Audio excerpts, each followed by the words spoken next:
السلام علیکم، خوش آمدید، صبح خیر تمام دیکھنے والوں کو۔ پروگرام کا نام ہے گڈ مارننگ کراچی اور میرا نام ہے محمد یاسر۔ ناظرین، پروگرام گڈ مارننگ کراچی میں مختلف نوعیت کے معاملات اور مسائل پر گفتگو کرتے ہیں، اور سماجی معاملات ہوں، معاشی معاملات ہوں یا سیاسی نوعیت کے معاملات ہوں، کوشش کرتے ہیں پروگرام میں ان کے اوپر بات کی جائے، اور ساتھ ہی پروگرام کا کچھ فارمیٹ ایسا ترتیب دیا گیا ہے کہ جس میں آپ کے صحت کے حوالے سے معاملات پر بھی ہم گفتگو کرتے ہیں، اور سلسلہ انشاءاللہ آگے آج جاری رہے گا۔ پروگرام کے اس حصے میں بات کرنا ضروری حالات حاضرہ کے حوالے سے، اور اس وقت حکومت سازی کا عمل ہے تاحال مکمل نہیں ہو سکا ہے، اور گزشتہ روز بھی اس کے اوپر بڑی تفصیل سے گفتگو ہوئی ہے کہ جس قسم کے معاشی معاملات ہمارے سامنے ہیں، کسی بھی حکومت کے لیے یقیناً آسان نہیں ہوگا ان کو حل کرنا، اور ماضی کے تجربات یہ بتاتے ہیں کہ جو بھی لوگ منتخب ہو کر آئے ہیں یا آئیں گے، اس سے پہلے بھی متعدد مرتبہ ایسا ہو چکا ہے کہ ایوانوں تک پہنچتے رہے ہیں، تاہم صورتحال جوں کی توں ہے۔ اس کے اوپر مزید تجزیہ کریں گے معزز مہمان اسٹوڈیوز میں تشریف فرمائے۔ سب سے پہلے انہیں خوش آمدید کہوں گا، اور اس کے بعد انہی سے گفتگو کے سلسلے کو آگے بڑھائیں گے۔ جناب احمد ندیم آوان صاحب، مرکزی مسلم لیگ سے آپ کا تعلق ہے، معزز مہمان اس سے پہلے بھی تشریف لا چکے ہیں، آج ایک دفعہ پھر ان کو ہم نے مدعو کا رکھا، ان کو میں خوش آمدید کہتا ہوں۔ بہت شکریہ احمد ندیم صاحب ہمیں پروگرام میں وقت دینے کے لیے۔ ان کے ہمراہ تشریف فرما ہے جناب انور خورشید صاحب، تجزیہ کار کی حیثیت سے یہاں پہ موجود ہیں، ان کو بھی میں خوش آمدید کہوں گا۔ بہت شکریہ آپ کا انور صاحب پروگرام میں ہمیں وقت دینے کے لیے۔ احمد ندیم صاحب، انتخابات کا جو عمل ہے جیسے تیسے مکمل ہوا، اور پہلا موقع ہے کہ اس طرح کا انتخاب ہوا ہے یا انتخابی عمل ہوا ہے۔ اب لوگ یہ جاننا چاہتے ہیں کہ جو سیاسی جماعتیں جو الیکشن سے پہلے بہت زیادہ متحرک نظر آ رہی تھیں، اور جن کے بارے میں گمان یہ کیا جا رہا تھا کہ وہ اس دفعہ پوزیشن لے سکتی ہیں یا سیٹس ایک یا دو جیت سکتی ہیں، وہ بھی اب ایک طرف کر دی گئی ہیں یا ہو چکی ہیں۔ کیا کہیں گے اس کے حوالے سے؟ انتخابی عمل کیسا دیکھا گیا، آپ نے کیسا پایا؟ اپنی رائے کا اظہار کیجیے۔ بہت شکریہ یاسر صاحب۔ جو کچھ ہوا پورے پاکستان نے دیکھا، اور ہر وہ بندہ جو عقل رکھتا ہے، سمجھ رکھتا ہے، تو اس کو ساری چیزیں سمجھ آ رہی تھی۔ بالکل۔ پاکستان کی تاریخ میں آج تک جتنے بھی الیکشن ہوئے ہیں، ہر الیکشن میں جیتنے والا کہتا ہے کہ فیئر الیکشن ہوا، اور ہارنے والا کہتا ہے کہ دھاندلی ہوئی ہے۔ عجیب الیکشن ہے کہ یہاں لفظ دھاندلی چھوٹا ہے، بہت خوب، یہاں دھاندلا ہوا ہے۔ اور اس سے اگلی بات یہ ہے کہ جیتنے والا بھی پریشان ہے، ہارنے والا تو ہے ہی پریشان۔ بالکل ٹھیک ہے۔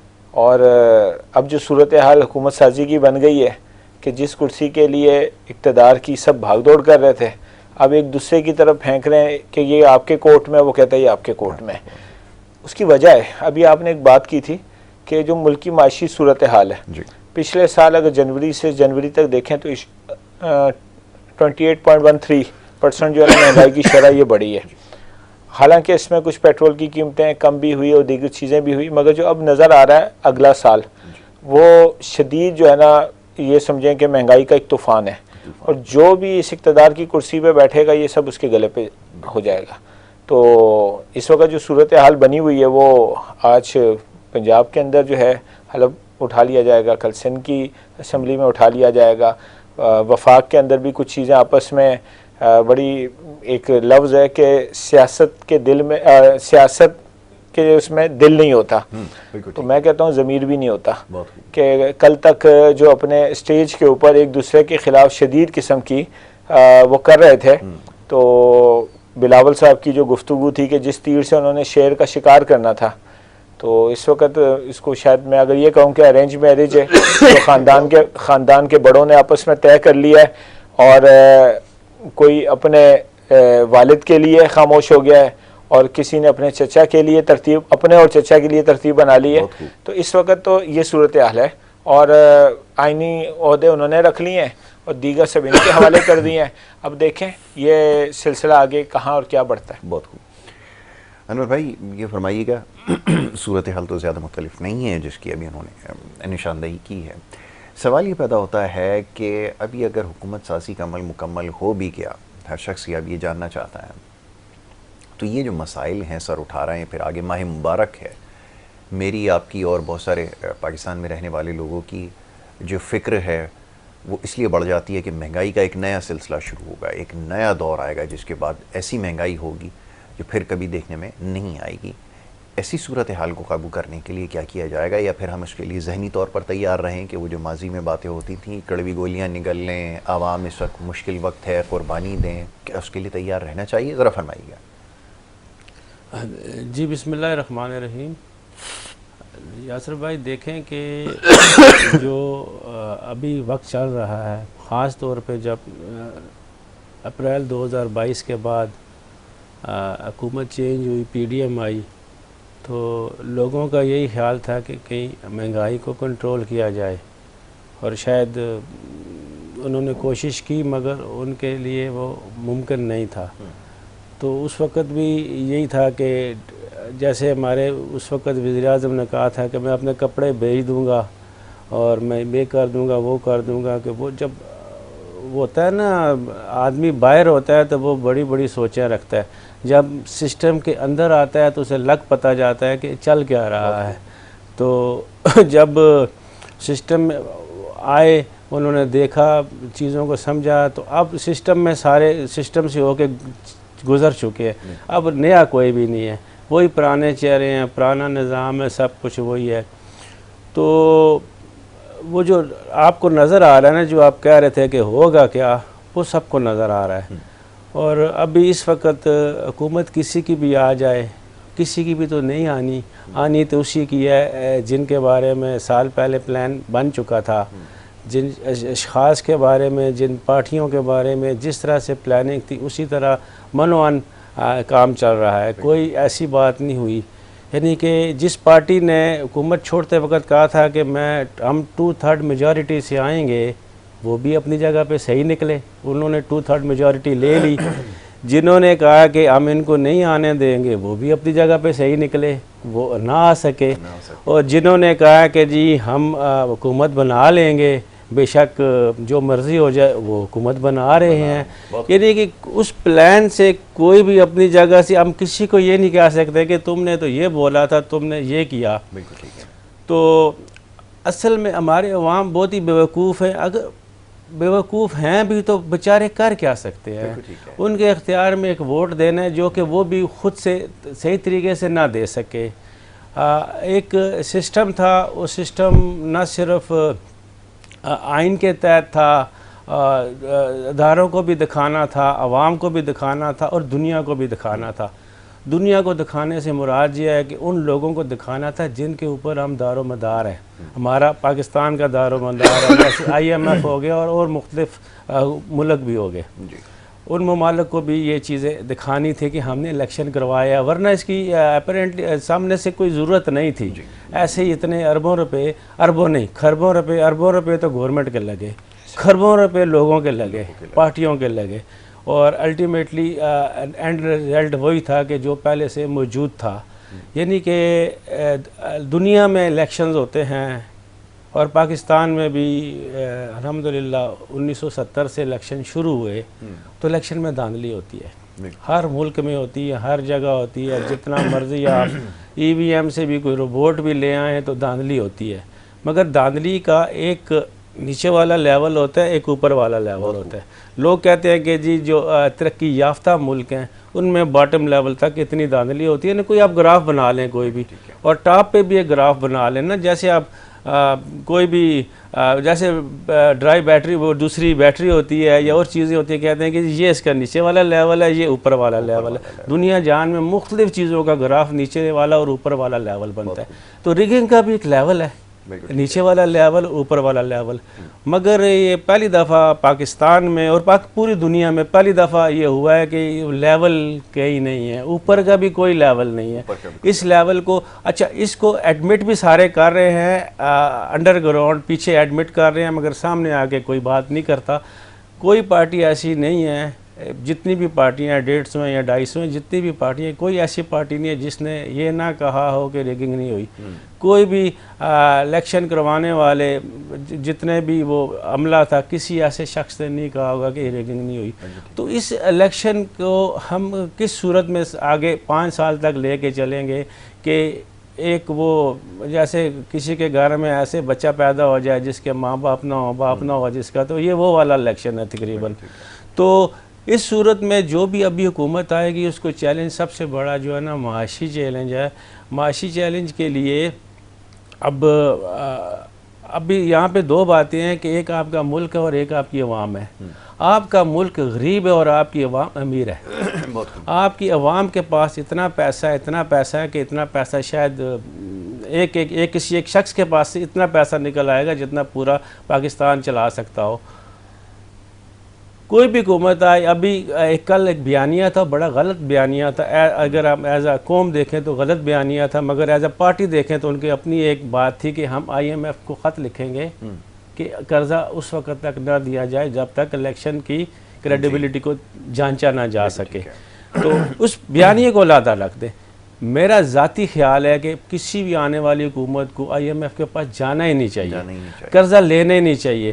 آپ اپنی عوام کو اپنے کانفیڈنس میں لیں، اپنی عوام کو بولیں، یعنی جس طرح وہ کہتے ہیں نا، محاورہ آتا ہے کہ سوکھی کھا لیں گے، بھوکے سو جائیں گے وغیرہ. تو وہ آپ کر کے دیکھ لیں، 6 مہینے میں یہ کر کے دیکھ لیں. عوام آپ پہ بھروسہ کرے، وہ کوئی بھی پارٹی ہو، عوام آپ کو بھروسہ کرے اور عوام آپ کو اتنا دے دے گی کہ آپ IMF کے پاس جانے کی ضرورت نہیں پڑے گی اور آپ اپنے پیروں پہ کھڑے ہوں گے. تو پھر دنیا میں آپ کے گرین پاسپورٹ کو بھی عزت ملے گی. بات یہ ہے کہ اس کے لیے پھر عملاً کچھ کر کے دکھانا پڑے گا، کیونکہ ایک تو لوگوں کا اعتبار جیتنا یہ بڑا مشکل ہے. ماضی میں ایسے بہت سارے معاملات ہوتے رہے، کہیں قرض اتارو، میں اسی طرف آ رہا تھا، قرض اتارو، ملک سنوارو، اور نہ جانے لوگوں نے سب کچھ سامنے رکھ دیا، لیکن نتیجہ جو نکلا وہ آپ کے سامنے. بڑی بدقسمتی ہے. دوسرا یہ کہ پھر آپ کو واقعتاً اپنے طرز عمل سے یہ ثابت کرنا ہوگا کہ آپ ملک کے لیے مثبت سوچ رکھتے ہیں. اپنے اخراجات یا للے تللے جتنے ہیں، یہ گاڑیاں، ہوائی جہاز کے 2 ٹرپ لگ رہے ہیں، پورے خاندان جا رہے ہیں جہازوں میں بھر کر، اس سلسلے کو آپ نے ختم کرنا ہوگا. اس کے بعد لوگوں کا اعتماد بحال ہوگا، جو کہ آپ کے علم میں یقیناً ہوگا کہ ایسا ممکن نہیں ہے. مرکزی مسلم لیگ کی طرف آؤں گا. ذرا احمد بھائی یہ فرمائیے، اب سیاسی جماعتوں کی تمام تر کوششیں، توانائیاں محض عام انتخابات تک اور سیٹ جیتنے تک محدود ہوتی ہیں. سیٹ مل گئی تو ٹھیک ہے، وگرنہ اس کے بعد اگلے الیکشن تک صرف محض بیانات سے کام لیا جائے گا. یہاں پر صورتحال مرکزی مسلم لیگ کی کیا ہے، یہ بتائیے کہ جو کار خیر کے جو کام ماضی میں کیے جاتے تھے ان کا سلسلہ آگے بڑھے گا یا پھر یہیں پہ توقف کریں گے، یہ فرمائیے. یاسر بھائی، ہم نے تو اپنا سلوگن دیا تھا کہ ہماری سیاست خدمت انسانیت. بالکل ٹھیک ہے. 8 تاریخ کو الیکشن تھا. ہم لوگوں کا جنہوں نے ہم پہ اعتماد کیا ان کا شکریہ ادا کرتے ہیں.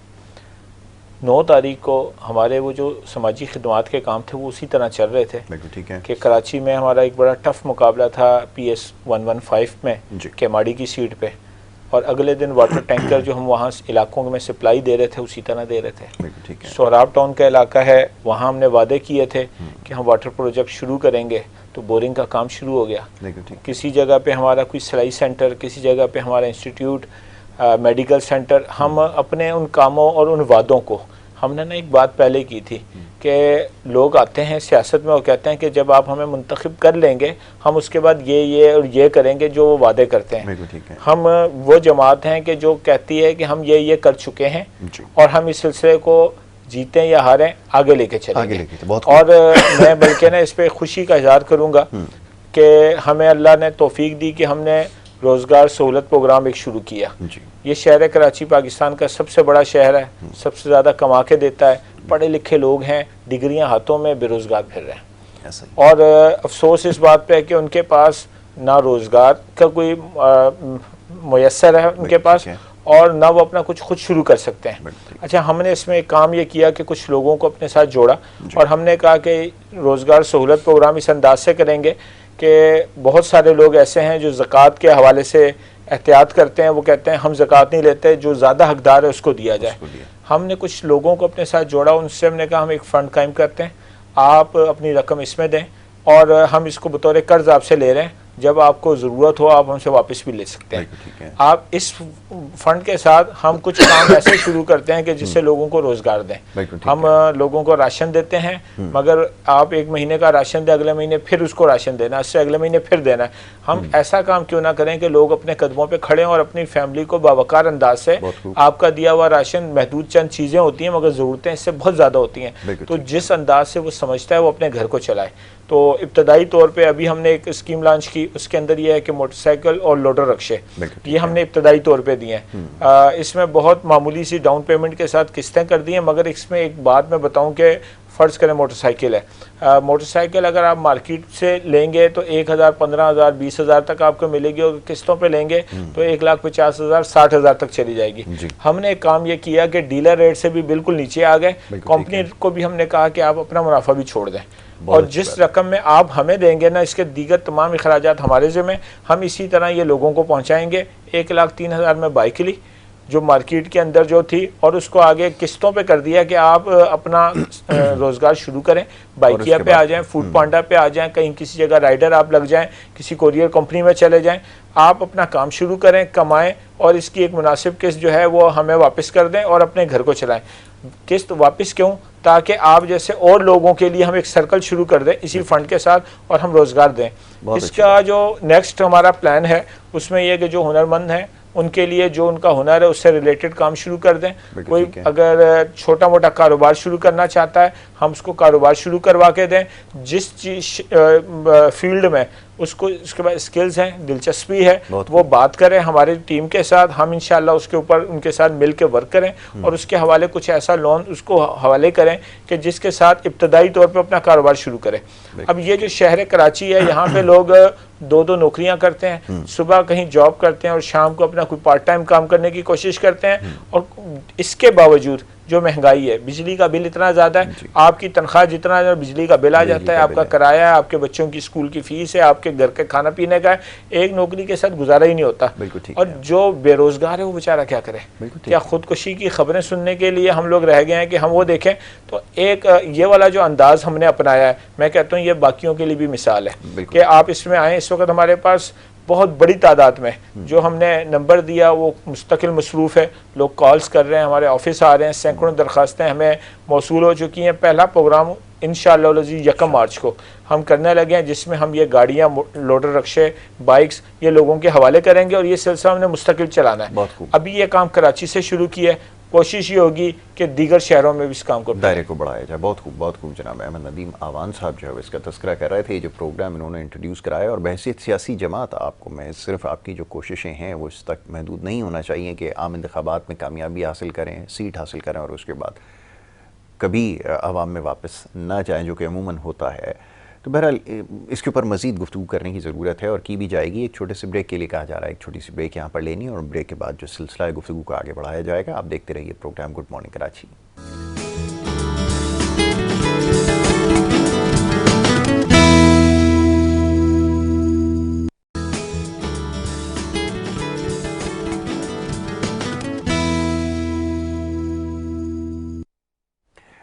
ویلکم بیک جی, ایک دفعہ پھر آپ کو خوش آمدید کہیں گے. بریک پہ جانے سے پہلے گفتگو جاری تھی, معزز مہمان تشریف فرمائیں. بات ہو رہی تھی کچھ کار خیر کے کاموں کے حوالے سے. مرکزی مسلم لیگ اس میں پیش ہے, اور فی زمانہ جو اس وقت سب سے بڑا چیلنج ہے وہ حصول روزگار ہے. اور اس میں کوئی شک موجود نہیں ہے کہ چاہے کوئی بھی شخص ہو, کسی بھی طبقے سے تعلق رکھتا ہو, روزگار کا حصول ایک بہت بڑا مرحلہ بن چکا ہے, ایک بہت مسئلہ بن چکا ہے. اور اگر کہیں یہ میسر بھی ہے تو مہنگائی اس قدر بڑھ چکی ہے کہ ایک عام آدمی کا بسر و گزر بہت مشکل ہو چکا ہے. بہرحال انہی معاملات پر گفتگو کی جا رہی تھی, اور ساتھ ساتھ کچھ جو سیاسی نوعیت کے معاملات ہیں وہ بھی زیر بحث آ رہے تھے. انور خورشید صاحب, اب یہ جو مہنگائی کا سلسلہ ہے, جیسا ابھی احمد بھائی نے تذکرہ کیا کہ یہ ایک اپنی سی کوشش کر رہے ہیں, اس میں حکومت کی اور ایک ریاست کی بھی تو کوئی ذمہ داری ہے, وہ تو پوری کرنے میں بری طرح سے ناکام رہے, چاہے کوئی بھی حکومت آئے یا کوئی بھی جائے.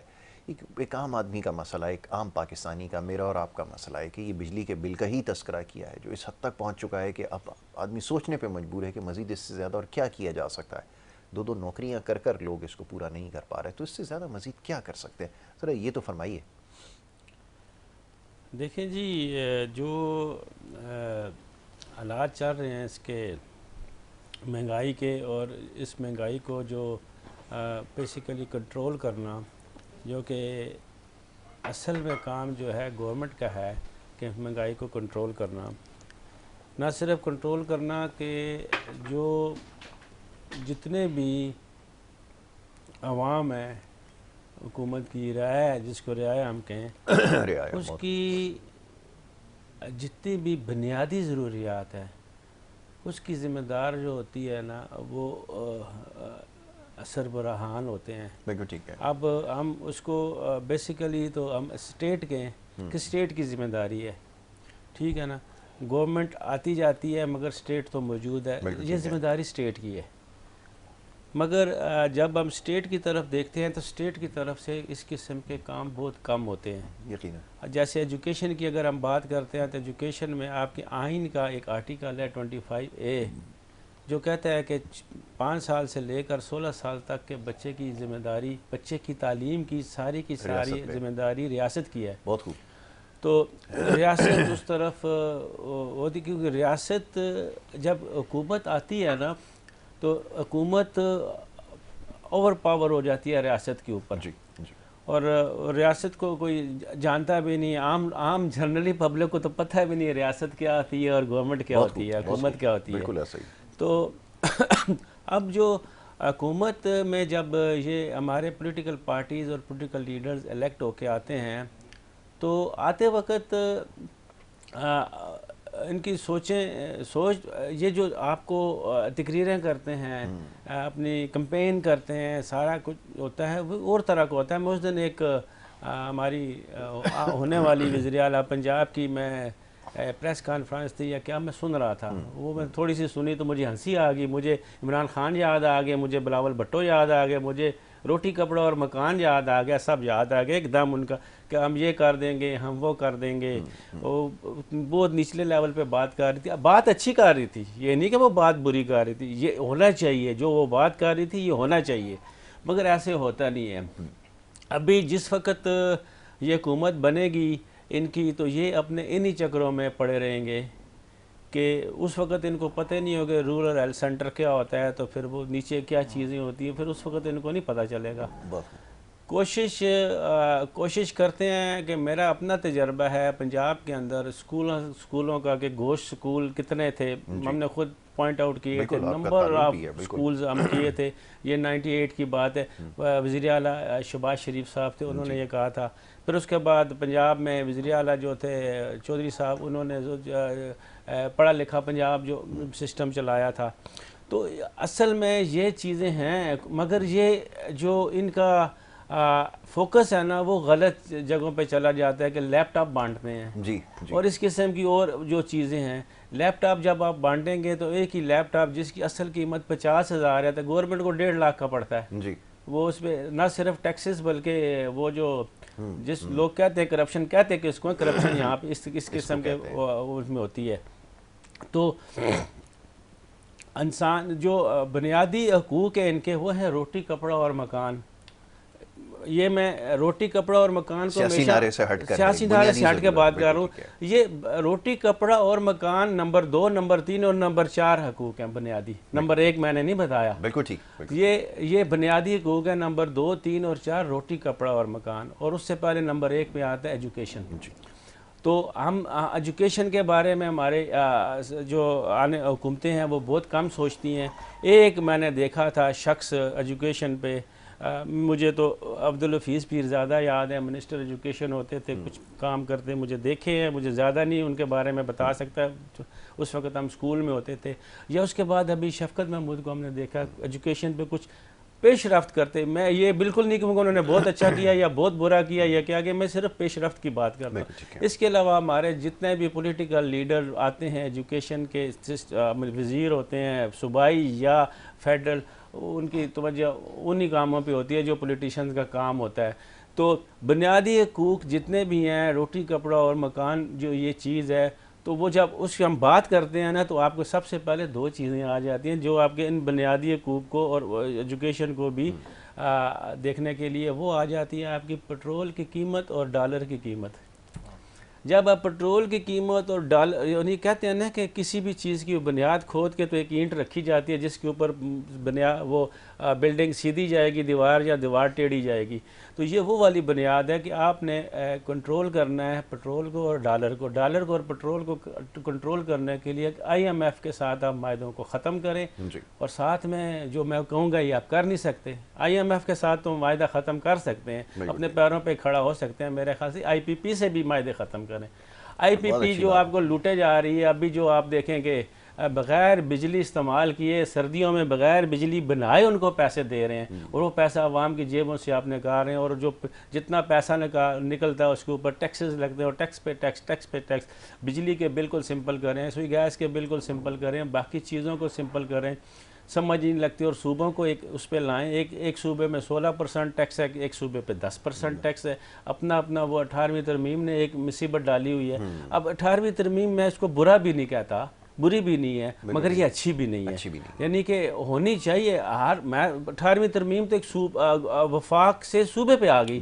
میں یہ چاہتا ہوں کہ صوبے سے نیچے ڈویژن سے نیچے ڈسٹرکٹ سے ٹاؤن اور تحصیل، بلکہ اس سے نیچے یونین کونسل، بلکہ اس سے نیچے گلی محلے تک یہ چیز ہونی چاہیے. تو اس طرح سے حکومت کو چلنا چاہیے. جب گلی محلے تک یہ حکومت جو یہ بلدیاتی اور بلدیات سے بھی نیچے مضبوط ہوگی نا، تو ملک کا نظام اور خاص طور پہ بڑے شہروں کا نظام اچھا چلے گا. یہ بالکل صحیح ہے، 100% بات درست ہے کہ یہی طریقہ کار ہونا چاہیے.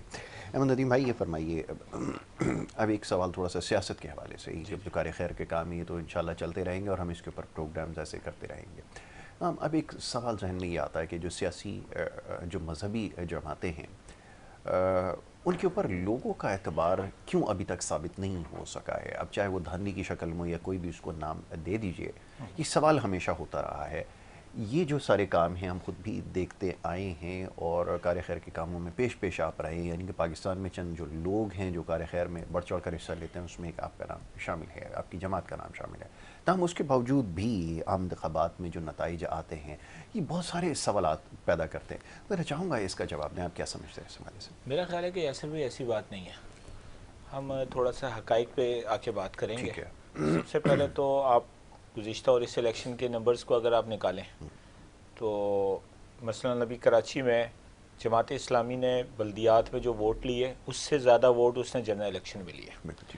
TLP نے گزشتہ الیکشن میں جو ووٹ لیے اس سے زیادہ ووٹ انہوں نے اب لیے. اچھا آپ JUI کو دیکھ لیں، آپ کسی دوسری مذہبی جماعت کو دیکھ لیں کہ ووٹر ان کا بڑھ رہا ہے.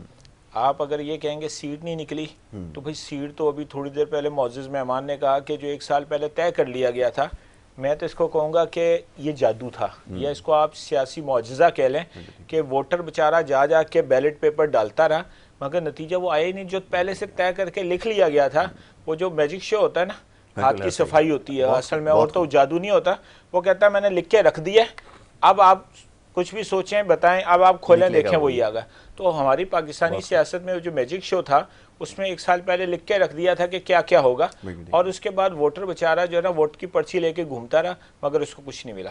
دوسری بات کہ ہمارے ہاں ایشو بیس سیاست ہے. بے نظیر محترمہ بم بلاسٹ ہوا، ان کی شہادت ہوئی، اور اس کے بعد ایک ہمدردی کا ووٹ جو تھا PP کو ملا اور زرداری صاحب جو ہے نا یہاں پر آ گئے. اس سے پہلے بھی دیکھ لیں اس مرتبہ بہت سارے وہ لوگ کہ جو مذہبی ذہن بھی رکھتے تھے، اچھا ذہن رکھتے تھے، انہوں نے اس مرتبہ وہ جو فیصلے PTI کے حوالے سے ہوئے، یہ ووٹر تقسیم ہوا، ووٹ بینک بڑا. اس کے باوجود میں کہتا ہوں کہ وہ بہت سارا ووٹ ایشو بیس، ریاست مدینہ، ایاک نعبد و ایاک نستعین، فلاں فلاں، یہاں تک کہ آخر میں آ کے عدت والا کیس.